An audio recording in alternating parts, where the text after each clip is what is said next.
दोस्तों, वक्त था मई 1857 का, जब पहली बार देश में अंग्रेजों के खिलाफ आजादी की लड़ाई लड़ी गई थी।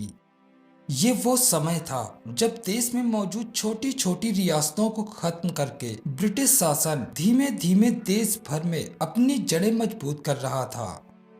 लेकिन 10 मई 1857 को मेरठ कैंट से उठी आजादी की एक चिंगारी ने देश भर के लोगों में अंग्रेजों के खिलाफ आजादी की ऐसी आग भड़का दी कि जिसने संपूर्ण भारत से अंग्रेजों को देश छोड़ने पर मजबूर कर दिया।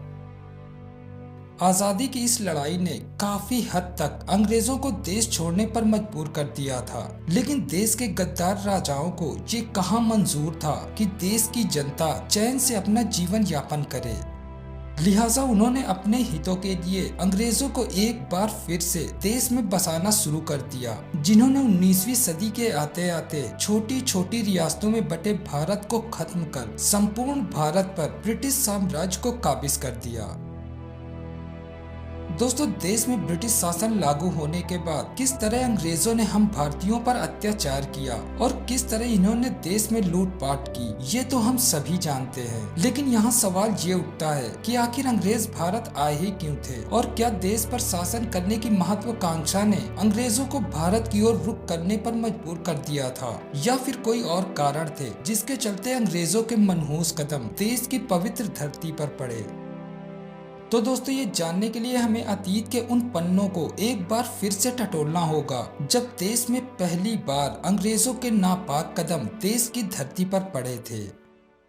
तो नमस्कार दोस्तों, नेशनल फैक्ट के एक और नए एपिसोड में आप सबका स्वागत है। दोस्तों, इस कहानी की शुरुआत होती है 24 अगस्त 1608 से, जब पहली बार सूरत बंदरगाह के रास्ते ब्रिटिश अंग्रेजों का भारत में आगमन हुआ। उस समय किसी ने भी यह नहीं सोचा होगा कि व्यापार करने के उद्देश्य से आए अंग्रेज आगे चलकर दुनिया के सबसे अमीर देशों में से एक भारत पर राज करने वाले हैं। हालांकि अंग्रेजों ने अपने व्यापार को 1609 में ही भारत में स्थापित कर लिया था, लेकिन देश में ईस्ट इंडिया कंपनी की शुरुआत 16वीं शताब्दी की शुरुआत में ही जॉन वॉट्स और जॉर्ज व्हाइट ने मिलकर दक्षिण और दक्षिण पूर्व एशियाई देशों के साथ व्यापार करने के मकसद से की थी। शुरुआत में कंपनी के शेयर होल्डर ब्रिटिश व्यापारी और ब्रिटिश कंपनी के लोग ही थे, लेकिन तब भी ईस्ट इंडिया कंपनी का ब्रिटिश सरकार से कोई लेना देना था ही नहीं। देश में ब्रिटिशर्स के आने के करीब 7 साल बाद अंग्रेजों को सूरत में अपना पहला कारखाना खोलने की अनुमति हासिल हुई, जिसके बाद इन्होंने एक और ऐसी ही अनुमति विजयनगर साम्राज्य से भी प्राप्त कर ली, जिसके तहत ये व्यापार के लिए अपना दूसरा कारखाना मद्रास में खोल सकते थे। दोस्तों, व्यापार की शुरुआत होते ही बाकी यूरोपीय देशों में यहाँ के मसालों के व्यापार पर अपना हक स्थापित करने की महत्वाकांक्षा बढ़ती चली गई, जिसके चलते आगे चलकर इन कंपनियों के बीच कई जंग भी हुई, जिसमें अंग्रेजों ने अपनी मजबूत परिस्थिति और अपनी कूटनीति के बल पर अन्य यूरोपीय कंपनियों को देश के बाहर खदेड़ना शुरू कर दिया और खुद भारत के व्यापार पर अपना आधिपत्य स्थापित कर लिया। वैसे तो ब्रिटिशर्स व्यापार करने के मकसद से ही भारत आए थे, लेकिन जब उन्होंने भारत की अस्त व्यस्त पड़ी राजनीतिक और आर्थिक दशा देखी तो उनके मन में देश में शासन करने की ललक जाग उठी, जिसके चलते 1750 के दशक से ही ईस्ट इंडिया कंपनी ने भारतीय राजनीति में दखल देना भी शुरू कर दिया और साल 1757 में प्लासी के युद्ध में ईस्ट इंडिया कंपनी ने बंगाल के नवाब सिराजुद्दौला को हराकर भारत में ईस्ट इंडिया कंपनी के शासन की शुरुआत कर दी। लेकिन यहाँ अभी बात खत्म नहीं होती, क्योंकि ब्रिटिशर्स ही वो पहले अंग्रेज नहीं थे जिन्होंने भारत में राज किया और देश को कभी न भूलने वाले लूटपाट के ऐसे जख्म दिए जिसे शायद सदियों तक नहीं भुलाया जा सकता। दोस्तों, ब्रिटिश साम्राज्य से काफी पहले से ही यूरोपीय देशों की नजर भारत पर पड़ चुकी थी, या फिर यूं कहें कि भारत में मिलने वाली चीजों ने अंग्रेजों को भारत की ओर आकर्षित होने पर मजबूर कर दिया था। क्योंकि जब पहली बार 17 मई 1498 ईस्वी में वास्को डी गामा समंदर के रास्ते भारत के कालीकट नामक स्थान पहुंचे तो उन्हें यहाँ मिलने वाले मसाले, रेशम, सूती कपड़ों जैसी और भी तमाम बेशकीमती चीजों की चमक ने उनकी भारत से व्यापार करने की इच्छा को और प्रबल कर दिया।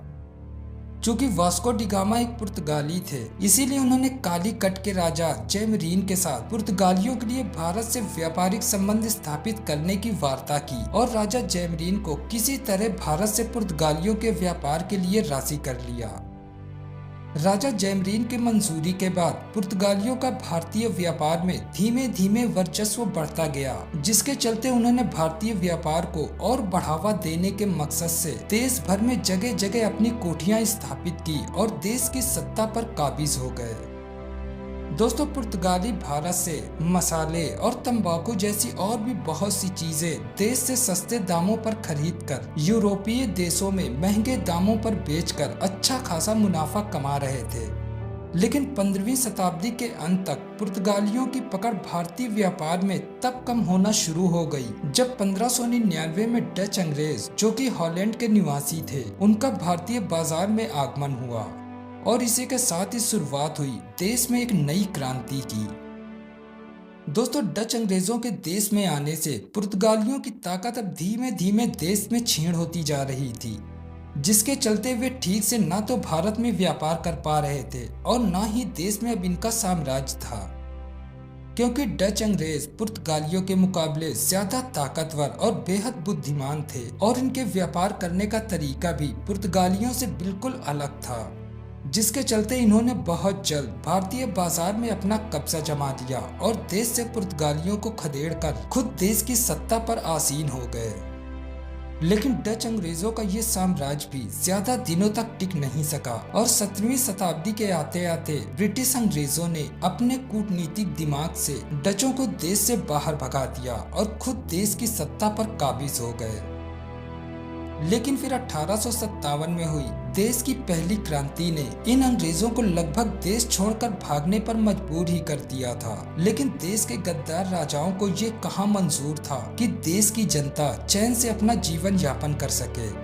लिहाजा देश के इन गद्दार राजाओं ने अपने हितों के लिए अंग्रेजों को एक बार फिर से देश में बसाना शुरू कर दिया था, जिन्होंने आगे चलकर छोटी छोटी रियासतों में बटे भारत को खत्म कर पूरे देश पर अपना साम्राज्य स्थापित कर लिया। दोस्तों, इसके बाद कैसे इन ब्रिटिश अंग्रेजों ने हम देशवासियों के ऊपर राज किया और कैसे इन्हें देश से भगाया गया, इसके ऊपर मैंने पहले ही एक सेपरेट वीडियो बनाई हुई है, जिसका लिंक आपको डिस्क्रिप्शन बॉक्स में मिल जाएगा, तो आप इस वीडियो के बाद उस वीडियो को भी जरूर देखें। तो दोस्तों, आज की वीडियो के लिए बस इतना ही। अगर वीडियो अच्छी लगी हो तो वीडियो को एक लाइक कर देना और चैनल को सब्सक्राइब कर लेना, ताकि हमारी आने वाली वीडियो की नोटिफिकेशन सबसे पहले आप तक पहुंचती रहे। तो मिलते हैं एक और ऐसी नई वीडियो के साथ, तब तक के लिए जय हिंद, जय भारत।